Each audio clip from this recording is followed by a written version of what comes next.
Hi ಎಲ್ರಿಗೂ ನಮಸ್ಕಾರ. Welcome to banker ಸಮಿತಿ Kannada YouTube channel. So in this video I am going to discuss about the Canara bank recruitment. ಅಂದರೆ Canara bank apprentice recruitment ಆಗಿದೆ, notification ಬಂದಿದೆ. So ಅದ್ರ ಬಗ್ಗೆ ಅಂದರೆ ಅಪ್ಲೈ ಮಾಡಬೇಕಾ ಮಾಡಬಾರ್ದಾ, ಮಾಡಿದರೆ ಹೇಗೆ, ಸೊ ಅಥವಾ ಅದಕ್ಕೆ ಮಾಡಬೇಕಂದ್ರೆ ಏನೇನು ಕ್ರೈಟೀರಿಯಾಸ್ ಇದೆ, ಅದು ಎಜುಕೇಷನಲ್ ಕ್ರೈಟೀರಿಯಾ ಆಗಿರ್ಬೋದು ಅಥವಾ ಏಜ್ ಕ್ರೈಟೀರಿಯಾ ಆಗಿರ್ಬೋದು. ಸೊ ಅದ್ರ ಬಗ್ಗೆ ಈ ವಿಡಿಯೋದಲ್ಲಿ ನಾನು ತಿಳಿಸ್ಕೊಡ್ತೀನಿ. ಸೊ ಫಸ್ಟ್ ಬಂದು total number vacancies for our state ಅಂದರೆ ಕರ್ನಾಟಕಕ್ಕೆ 591 ಇದೆ. ಓವರಾಲ್ 3500 ಸಮಥಿಂಗ್ ಏನೋ ಇದೆ, ಅಂದರೆ ಆಲ್ ಓವರ್ ಇಂಡಿಯಾ. ಬಟ್ ನಮ್ಮ ಸ್ಟೇಟಿಗೆ ಅಷ್ಟೇ 591 ಇದೆ ಟೋಟಲ್ ವೇಕೆನ್ಸೀಸು. ಇದನ್ನು ಡೆಸಿಗ್ನೇಷನ್ ಅವರು ಗ್ರ್ಯಾಜುಯೇಷನ್ ಅಪ್ರೆಂಟಿಸ್ ಅಂತೇಳಿ ಮೆನ್ಷನ್ ಮಾಡಿದ್ದಾರೆ. ಸೊ ಅಂದರೆ ಇದು ಬೇಸ್ಡ್ ಆನ್ ಏನೋ ಗ್ರ್ಯಾಜುಯೇಷನ್. ಅಂದರೆ ಇವಾಗ ನಮ್ಮದು ಕ್ಲರ್ಕ್ ಡೆಸಿಗ್ನೇಷನ್ ಇರೋದು ಡಿಗ್ರಿ ಮೇಲೆ ಅಲ್ವಾ, ಏನೇ ಡಿಗ್ರಿ ಅಂತ ಮೆನ್ಷನ್ ಮಾಡಿರ್ತಾರಲ್ಲ. ಸೊ ಇದು ಕೂಡ ಅಂದರೆ ಆ ಕ್ರೈಟೀರಿಯಾ ಮೇಲೆ ಇರೋದ್ರಿಂದ ಗ್ರ್ಯಾಜುಯೇಷನ್ ಅಪ್ರೆಂಟಿಸ್ ಅಂತ ಮೆನ್ಷನ್ ಮಾಡಿದ್ದಾರೆ. ಸೊ ಅಪ್ಲೈ ಮಾಡಬೇಕು ಅಂತ ಅನಿಸಿದರೆ October 12, 2025 ಲಾಸ್ಟ್ ಡೇಟ್ ಇದೆ. ಸೊ ಫರ್ದರ್ ಡೀಟೇಲ್ಸ್ ಏನಿದೆ ಅಂತಂದರೆ ಓಕೆ ಏನೋ ಇಲ್ಲಿ ಸ್ಟೈಪಂಡ್ ಅಂತ ಕೊಡ್ತಾರೆ 15,000 ಪರ್ ಮಂತ್. ಅಂದರೆ ಇದು ಸ್ಯಾಲ್ರಿ ಅಂತ ಇರಲ್ಲ, 1 ಇಯರ್ ಪ್ರೋಗ್ರಾಮ್ ಆಗಿರೋದ್ರಿಂದ, ಅಂದರೆ ಅಪ್ರೆಂಟಿಸ್ ಪ್ರೋಗ್ರಾಮ್ ಆಗಿರೋದ್ರಿಂದ ಇದನ್ನು ಸ್ಟೈಪಂಡ್ ಅಂತ ಕರೀತಾರೆ. ಸೊ 15,000 ಪರ್ ಮಂತ್ ಇದೆ. ಇದಕ್ಕೆ ಯಾವುದೇ ಎಕ್ಸಾಮ್ಸ್ ಇಲ್ಲ. Based on your P U C percentage 60% ಏನೋ ಮೆನ್ಷನ್ ಮಾಡಿದ್ದಾರೆ. ಸೊ ಅದ್ರ ಬೇಸ್ ಮೇಲೆ ನೀವು ಅಪ್ಲೈ ಮಾಡಿದರೆ ಅದ್ರ ಬೇಸ್ ಮೇಲೆ ಶಾರ್ಟ್ ಲಿಸ್ಟ್ ಮಾಡ್ತಾರೆ. ಸೊ ನೆಕ್ಸ್ಟ್ ಡ್ಯೂರೇಷನ್ ಬಂದುಬಿಟ್ಟು ಇದು 1 year program, apprenticeship program. Education criteria ಅಥವಾ ಕ್ವಾಲಿಫಿಕೇಷನ್ ಏನಿರ್ಬೇಕಂತಂದರೆ ಎನಿ ಡಿಗ್ರಿ ಮತ್ತು ಎನಿ ಡಿಗ್ರಿ ಅಂತ ಮೆನ್ಷನ್ ಮಾಡಿದರೆ. ಬಟ್ ಇಲ್ಲೊಂದು ನೀವೇನು ಅಬ್ಸರ್ವ್ ಮಾಡ್ಬೇಕಂತಂದರೆ degree must have been obtained between January 1, 2022 and September 1, 2025. ಅಂದರೆ January 1, 2022, September 1, 2025 ಒಳಗಾಗಿ ನಿಮ್ಮ ಡಿಗ್ರಿ ಕಂಪ್ಲೀಟ್ ಆಗಿರಬೇಕು. ಸೊ ಅಂದರೆ ನಿಮ್ಮ ಡಿಗ್ರಿ ಈ ಡ್ಯೂರೇಷನ್ ಒಳಗಡೆ ನಿಮಗೆ ಸಿಕ್ಕಿರಬೇಕು. ಸೊ ಆ ಥರ ಇದ್ದರೆ you are eligible to apply for this job. So next ಏನಂತಂದರೆ ನೆಕ್ಸ್ಟ್ ಇರೋದು age limit. So age limit ಇವಾಗ ಆಲ್ರೆಡಿ ಅಂದರೆ ನಾರ್ಮಲ್ ಕ್ಲರ್ಕಿಗೆ ಏನು ಏಜ್ ಕ್ರೈಟೀರಿಯಾ ಇಟ್ಟಿದ್ದಾರೆ ಅಂದರೆ 20 to 28 ಇದೆಯಲ್ಲ. ಸೊ ಇದು ಅದೇ ಥರ 20 to 28 years for unreserved category as of September 1, 2025 ಅವ್ರು ಡೇಟನ್ನು ಮೆನ್ಷನ್ ಮಾಡಿದ್ದಾರೆ. ಸೊ ಈ ಡೇಟ್ ಪ್ರಕಾರ 20 to 28 ಇಯರ್ಸ್ ಏಜ್ನವರು ನೀವಾಗಿದ್ದರೆ, ಇಫ್ ಅನ್ರಿಸರ್ವ್ಡ್ ಕ್ಯಾಟಗರಿ ಅಂದರೆ ಜನರಲ್ ಕ್ಯಾಟಗರಿ ಆಗಿದ್ದರೆ you can apply for this. ಅದ್ರ ಜೊತೆಗೆ with age relaxations for reserved categories. ಅಂದರೆ ನೀವು ಇವಾಗ OBC ಮತ್ತು SC/ST ಕ್ಯಾಟಗರಿ ಅವರಾಗಿದ್ದರೆ ಅದಕ್ಕೆ ಫರ್ದರ್ ಏಜ್ ರಿಲ್ಯಾಕ್ಸೇಷನ್ಸ್ ಇರುತ್ತೆ. ಲೈಕ್ ಇವಾಗ ಯಾವುದೇ ಬ್ಯಾಂಕ್ ಇವಾಗ ಸೆಂಟ್ರಲ್ ಗೌರ್ಮೆಂಟ್ ಆಗಲಿ ಅಥವಾ ಬ್ಯಾಂಕ್ ಜಾಬ್ಸಿಗೂ ನಾವು ಅಪ್ಲೈ ಮಾಡಬೇಕಾದ್ರೆ OBC ಅವರಿಗೆ 3 ಇಯರ್ಸ್ ಇದೆ ರಿಲ್ಯಾಕ್ಸೇಷನ್, SC/ST ಅವರಿಗೆ 5 ಇಯರ್ಸ್ ಏನೋ ಇದೆ. ಸೊ ಆ ಥರದ್ದು ಏಜ್ ರಿಲ್ಯಾಕ್ಸೇಷನ್ಸ್ ಇದ್ದೇ ಇರುತ್ತೆ. ಸೊ ಅದನ್ನು ಹೊರತುಪಡಿಸಿ ಮೇನ್ ಆಗಿ ಅವರು ಅನ್ರಿಸರ್ವ್ಡ್ ಕ್ಯಾಟಗರಿಗೆ ಅಂತ ಮೆನ್ಷನ್ ಮಾಡಿದ್ದೇನೋ 20 to 28 ಇಯರ್ಸ್ ಇದು ಏಜ್ ಲಿಮಿಟ್. ಸೊ ಎಕ್ಸಾಮ್ ಇಲ್ಲ ಅಂದರೆ ಬೇಸ್ಡ್ ಆನ್ PUC ಸ್ಕೋರ್ ಇರೋದ್ರಿಂದ ಸೊ ಇದಕ್ಕೆ ಅಪ್ಲೈ ಮಾಡಬೇಕಾ ಮಾಡಬಾರ್ದಾ ಅನ್ನೋದು ನಿಮ್ಮ ಥಾಟ್ ಆಗಿದ್ದರೆ, ಸೊ ನಾನು ಹೇಳೋದೇನಂತಂದರೆ I can say please don't apply. So ಅದಕ್ಕೆ ನಾನು ರೀಸನ್ಸು ಹೇಳ್ತೀನಿ ಯಾಕಂತ ಹೇಳಿ. ಇವನ್ ನಾನು ಅಪ್ಲೈ ಮಾಡಿದ್ದಿದೆ, ಬಟ್ ನಾನು ಅಪ್ಲೈ ಮಾಡಿದ್ದು SBI ಅಪ್ರೆಂಟಿಸ್ಶಿಪ್. ಅದು ನಾವು ಅಂದರೆ ಅವಾಗ ಎಕ್ಸಾಮ್ ಇತ್ತು ಅಂತ ಅನ್ಸುತ್ತೆ. ಅಂದರೆ ಈ ಥರ ಅಂದರೆ ವಿದೌಟ್ ಎಕ್ಸಾಮ್ ಇರಲಿಲ್ಲ. ಅವರು ಆನ್ಲೈನ್ ಎಕ್ಸಾಮ್, ಇವಾಗ ನಾವು ಯಾವ ಥರ ಕ್ಲರ್ಕಲ್ ಎಕ್ಸಾಮ್ ಅಂದರೆ ಲೈಕ್ ಆನ್ಲೈನ್ ಎಕ್ಸಾಮ್ ಬರೀತೀವಲ್ಲ, ಸೊ ಅಂದರೆ ಕಂಪ್ಯೂಟರ್ ಬೇಸ್ಡ್ ಟೆಸ್ಟ್ ಅವ್ರು ಕಂಡಕ್ಟ್ ಮಾಡಿ ಅದರ ಸ್ಕೋರ್ ಬೇಸ್ ಮೇಲೆ ಅವರು ಶಾರ್ಟ್ ಲಿಸ್ಟ್ ಮಾಡಿದರು, ಅಂದರೆ ಅಪ್ರೆಂಟಿಸ್ಶಿಪ್ ಪ್ರೋಗ್ರಾಮ್ಗೆ. ಇವಾಗ ಇದಕ್ಕೆ ಯಾಕೆ ಬೇಡ ಅಂತ ಹೇಳ್ತಿದ್ದೀನಿ ಅನ್ನೋದ್ರದ್ದು ರೀಸನ್ಸ್ ಹೇಳ್ತೀನಿ. ಓಕೆ, ಇಲ್ಲಿ first thing you can't get enough time for your preparation. ಯಾಕೆ ಅಂತಂತಂದರೆ ಇವಾಗ ನೀವು ಒಬ್ಬ ಬ್ಯಾಂಕ್ ಎಂಪ್ಲಾಯಿಂದ ತೊಗೊಂಡ್ರೆ ಮಾರ್ನಿಂಗಿಂದ ಆಲ್ಮೋಸ್ಟ್ ಈವ್ನಿಂಗ್ ಅಥವಾ ನೈಟ್ ಆಗುತ್ತೆ ವಾಪಸ್ ಬರಬೇಕಾದ್ರೆ. ಸೊ ಇವಾಗ ನೀವು ಅವರು ಬ್ಯಾಂಕ್ ಎಂಪ್ಲಾಯ್ ಅಂತ ಮೆನ್ಷನ್ ಮಾಡದಿದ್ರು, ಇದು ಅಪ್ರೆಂಟಿಸ್ಶಿಪ್ ಇರೋದ್ರಿಂದ ಅಂತ ಅಂದರೆ ಆ ಪ್ರೋಗ್ರಾಮಲ್ಲಿ ನೀವು ಪಾರ್ಟಿಸಿಪೇಟ್ ಆಗ್ತಿರೋದ್ರಿಂದ ಸೊ ನಿಮ್ಮ ಕೆಲಸನೂ ಅದೇ ಇರುತ್ತೆ ಹೆಚ್ಚು ಕಡಿಮೆ. ಇನ್ನೂ ಅದಕ್ಕಿಂತ ಜಾಸ್ತಿ ಅಂತಂದರೂ ಪರವಾಗಿಲ್ಲ. ಯಾಕಂತಂದರೆ ಇವಾಗ ಆಲ್ರೆಡಿ ಅಂದರೆ ನನ್ನ ಕಸಿನ್ ಆಲ್ರೆಡಿ SBIಯಲ್ಲಿ ಜೆ ಆಗಿ ವರ್ಕ್ ಮಾಡ್ತಿದ್ದಾರೆ. ಸೊ ಅವರು ಅಂದರೆ SBIನವರು ಆಲ್ರೆಡಿ ಈ ಅಪ್ರೆಂಟಿಸ್ಶಿಪ್ ಪ್ರೋಗ್ರಾಮನ್ನು ಅಂದರೆ ಅವರು ಕಂಡಕ್ಟ್ ಮಾಡಿದರು. ಐ ಥಿಂಕ್ ಲಾಸ್ಟ್ ಇಯರ್ ಅಥವಾ 23 ಏನೋ ಗೊತ್ತಿಲ್ಲ ನನಗೆ, ಅಂದರೆ ಅಷ್ಟಾಗಿ ನೆನಪಿಲ್ಲ. ಅವರು ಆಲ್ರೆಡಿ ಕಂಡಕ್ಟ್ ಮಾಡಿದ್ದರಿಂದ ಅಂದರೆ ಅವ್ರು ನೋಡಿದ್ದಾರೆ ಅಂದರೆ ಏನು ವರ್ಕ್ ಇರುತ್ತೆ, ಇವ್ರದ್ದು ಯಾವ ಥರ ವರ್ಕ್ ಇರುತ್ತೆ. ಸೊ ಅವರು ನನಗೆ ಮುಂಚೆನೇ ಹೇಳಿದರು, ಲೈಕ್ ಅಪ್ಲೈ ಇದಕ್ಕೇನು ಬೇಡ ಅಂದರೆ ನಾನು ಪಾರ್ಟ್ ಟೈಮ್ ಮಾಡ್ಬೋದಾ ಅದೇ ಮಾಡ್ಕೊಂಡು ಅಲಾಂಗ್ ವಿತ್ ಪ್ರಿಪ್ರೇಷನ್ ಮಾಡ್ಬೋದಾ ಅಂತ ಕೇಳಿದಾಗ ಅವ್ರು ನನಗೆ ಹೇಳಿದ್ದು ಬೇಡ ಇದಾಗಲ್ಲ ಅಂತಲೇ ಹೇಳಿದರು. ಅದೇ ಅವ್ರು ಕೊಟ್ಟಿದ್ದು ಅಂದರೆ ಅವ್ರು ಯಾಕೆ ಹೇಳಿದ್ದು ಅಂತಂದರೆ ಮಾರ್ನಿಂಗಿಂದ ಈವ್ನಿಂಗ್ವರೆಗೂ ಅಲ್ಲಿ ಕೆಲಸ ಮಾಡಿ ಡಿಪೆಂಡ್. ಇವಾಗ ನೀವು ಬ್ಯಾಂಕಲ್ಲಿ ಹೋದರೆ ನಿಮ್ಗೆ ಗೊತ್ತಿರುತ್ತೆ, ಇವಾಗಂತೂ ಪ್ರತಿಯೊಂದು ಬ್ಯಾಂಕಿಗೆ ರಿಲೇಟ್ ಆಗಿದೆ. ಲೈಕ್ ಯಾವುದೇ ನಾವು ಸ್ಯಾಲ್ರಿಯಿಂದ ಹಿಡಿದು ಪೆನ್ಷನ್ ಮತ್ತು ಪ್ಲಸ್ ಇವಾಗ ಇನ್ಶೂರೆನ್ಸ್ ರಿಲೇಟೆಡ್ನು ಅದರಲ್ಲೇ ಬರ್ತಿರೋದ್ರಿಂದ ಸೊ ವರ್ಕ್ ಅಂತೂ ಜಾಸ್ತಿ ಇದ್ದೇ ಇರುತ್ತೆ. ಸೊ ಹಾಗಾಗಿ ಆ ವರ್ಕ್ ಮಾಡಿ ಅಂದರೆ ಆಲ್ರೆಡಿ ಮೆಂಟಲಿ ಡ್ರೈನ್ ಆಗಿಬಿಟ್ಟಿರ್ತೀವಿ.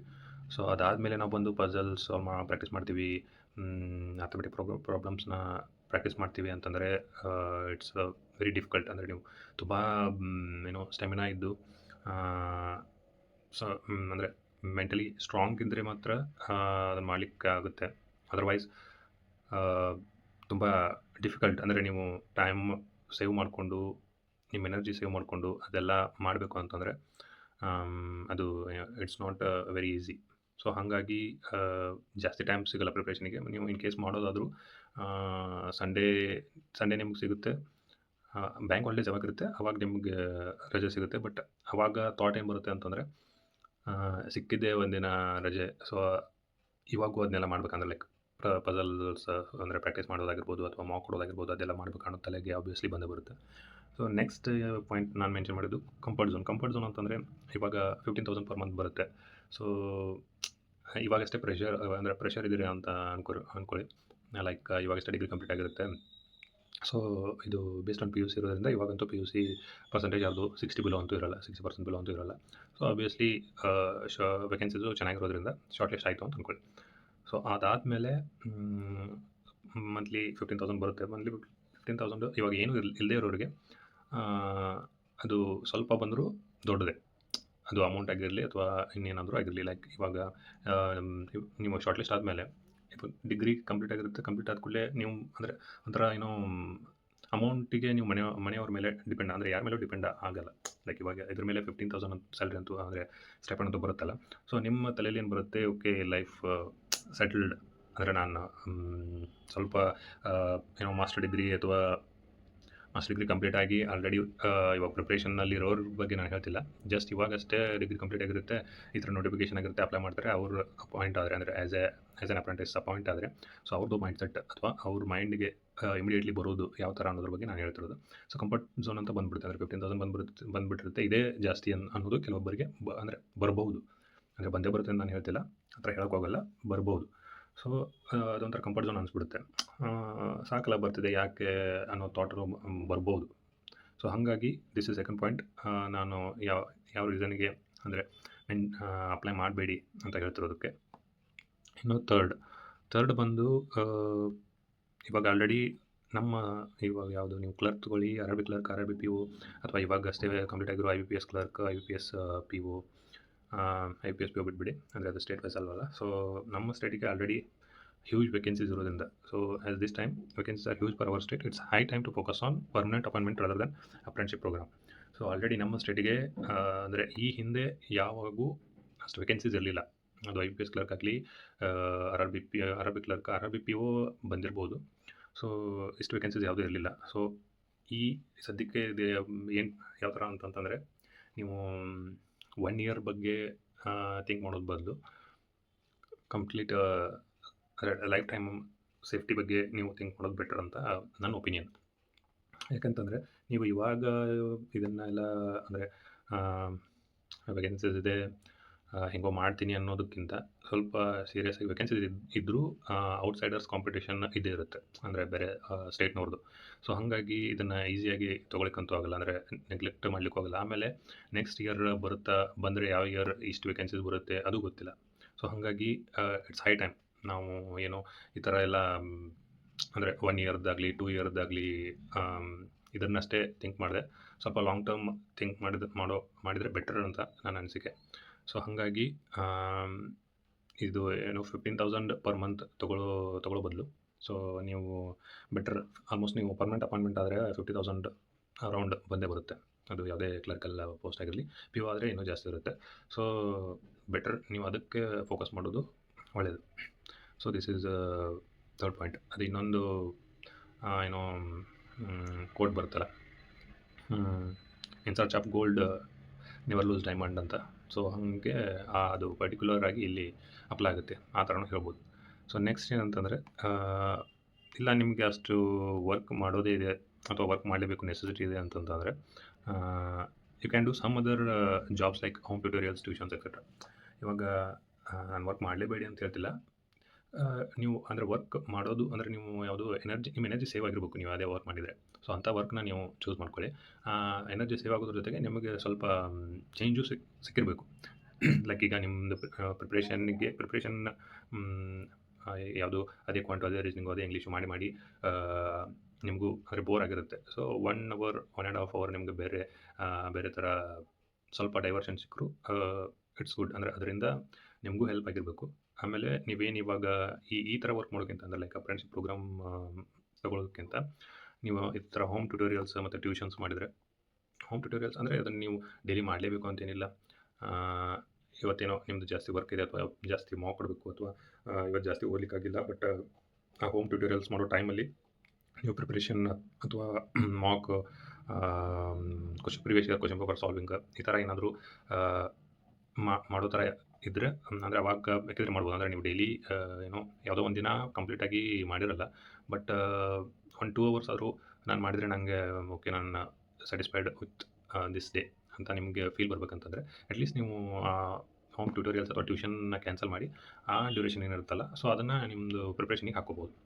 ಸೊ ಅಂದರೆ ನಿಮ್ಮ ಕೈಯಲ್ಲಿರುತ್ತೆ. ಬಟ್ ಇದು ಅಪ್ರೆಂಟಿಸ್ ಪ್ರೋಗ್ರಾಮ್ ಅಂತಂತಂದರೆ ನೀವು ಡೈಲಿ ಹೋಗಲೇಬೇಕು. ಡೈಲಿ ಅಲ್ಲಿ ಅವ್ರು ಏನು ವರ್ಕ್ ಹೇಳ್ತಾರೆ ಅದನ್ನು ಮಾಡಲೇಬೇಕಾಗ್ತದೆ. ಸೊ ಅಲ್ಲಿ ಇಲ್ಲ ಆಗಲ್ಲ ಅಂತ ಹೇಳೋಕ್ಕಾಗಲ್ಲ, ಇಲ್ಲಾಂದರೆ ಕಂಪ್ಲೀಟಾಗಿ ಬಿಟ್ಬಿಡೋದಾಗುತ್ತೆ.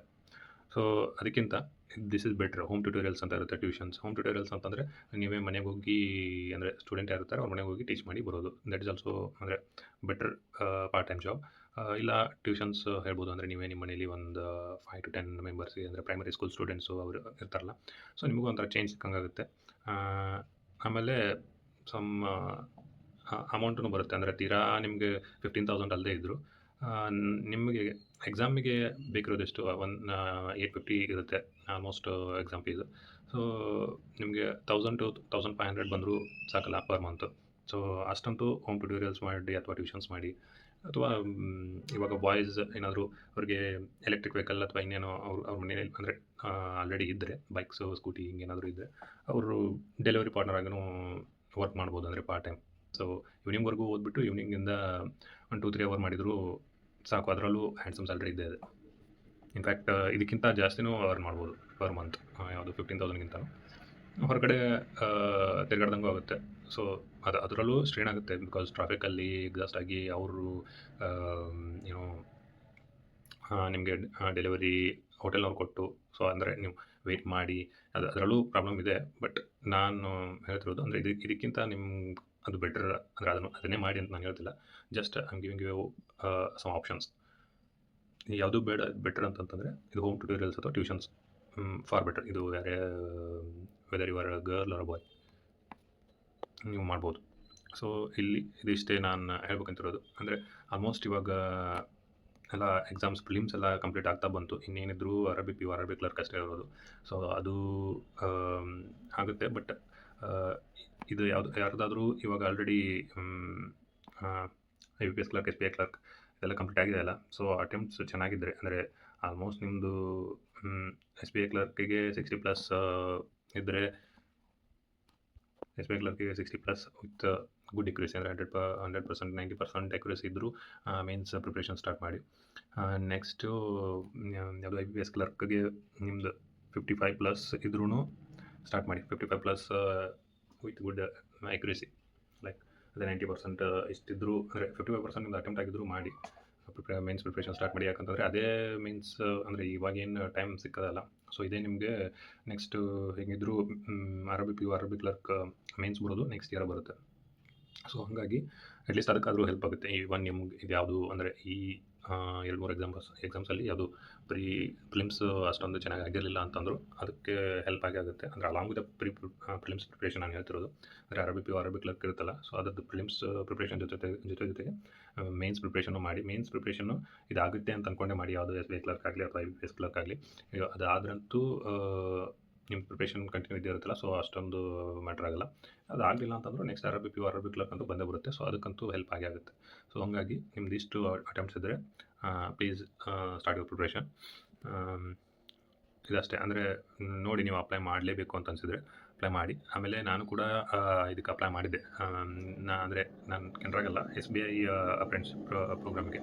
ಸೊ ಆವಾಗ ಆನ್ಲೈನ್ ಎಕ್ಸಾಮ್ ಕಂಡಕ್ಟ್ ಮಾಡಿದ್ರು ಅವರು. ಅಂದರೆ ಈ ಥರ ಮಾರ್ಕ್ಸ್ ಬೇಸ್ ಮೇಲೆ ಶಾರ್ಟ್ ಲಿಸ್ಟ್ ಮಾಡಿದ್ದಿಲ್ಲ. ಆನ್ಲೈನ್ ಎಕ್ಸಾಮ್ ಕಂಡಕ್ಟ್ ಮಾಡಿ ಆವಾಗ ನಮ್ಮ ಸ್ಟೇಟಿಗೆ ಐ ಥಿಂಕ್ 21 ವೇಕೆನ್ಸೀಸ್ ಇತ್ತು ಅಂತ ಅನಿಸುತ್ತೆ.